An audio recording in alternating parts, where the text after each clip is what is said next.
is again facing questions about that deadly 2012 attack on the consulate in Benghazi.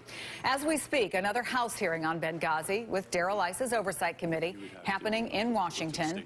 And the email has provided a controversial lead-up to this, sent to former Ambassador Susan Rice ahead of appearing on Sunday talk shows.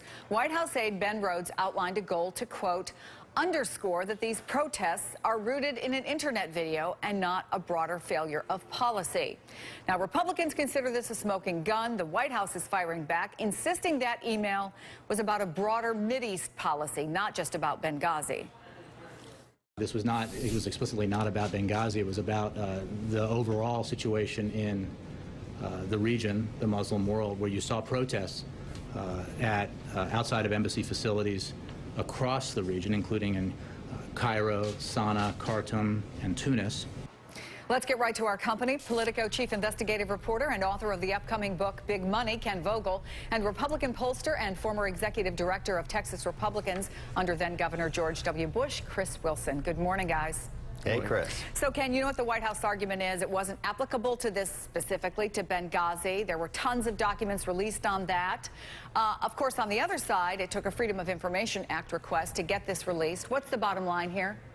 I think the White House is being too cute here. If it's not explicitly about Benghazi, as Jay Carney put it, then what is it about? The context certainly suggests that it is all about Benghazi. And frankly, the White House is not being forthcoming enough with the information, the documents that it's releasing, for us to be able to reach any other conclusion. So they could put to rest this claim, if in fact they have the fodder to do so by releasing more information, or they could acknowledge that this was about Benghazi. I don't expect them to release more information, however, because Republicans are using this effectively as a political cudgel to beat Democrats with, and that's what it is, and it's really focused on 2016, frankly, because it's something that I think Hillary Clinton will have to answer for, regardless of how the White House handles this now. Well, to your point, John Boehner and Eric Cantor released statements.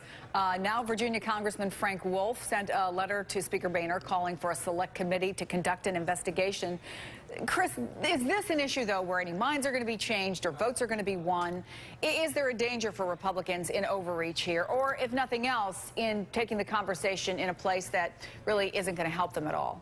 Well, I don't know that there's danger for overreaching. I mean, this is something, these emails are concerning. And I think the danger is really, and the anger is on behalf of the Democrats who've been defending the administration here. I think that's really where you've got reporters that are outraged. I mean, the parts of that press conference as that went on really it was a heated exchange between Carney and a former colleague. And I think that's sort of back and forth, and the anger on behalf of a lot of Democrat members of Congress that felt like they were taking the administration at their word, that they believed them, that this was not a coordinated cover-up and trying to make it about something that it wasn't. And now these emails prove that that wasn't the case, that they were that a lot of Democrats and even some reporters have been sticking their neck out to defend the administration, and now they find out that the administration let them do that, knowing that it was just flat out wrong and that the administration was lying to them. And that's got to be disturbing, I would think, on behalf of the Democrats. And you talked about the effectiveness, Ken, and there's effectiveness in terms of message, but also in terms of money. Do Republicans, who now have an opportunity to bring this up again, are they able to translate this to donations from conservatives that obviously could be important in the midterms and more broadly to 2016?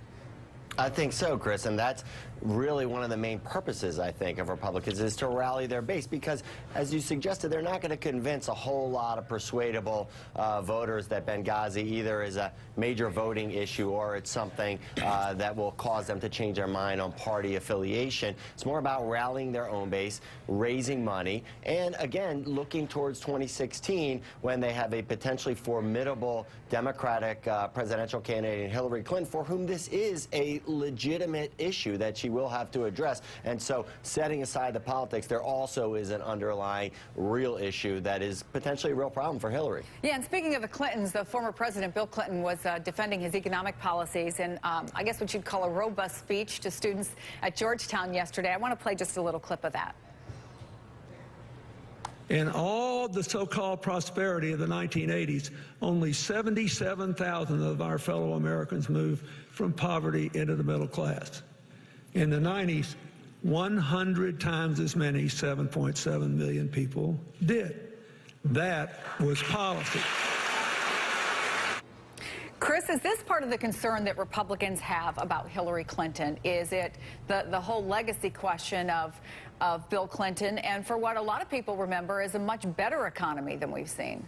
Well, I don't think so at all. In fact, quite the contrary. I think if you compare the time when Clinton was president to the time when Hillary was in the administration under Obama, I mean, it's very difficult to make a level of comparison there.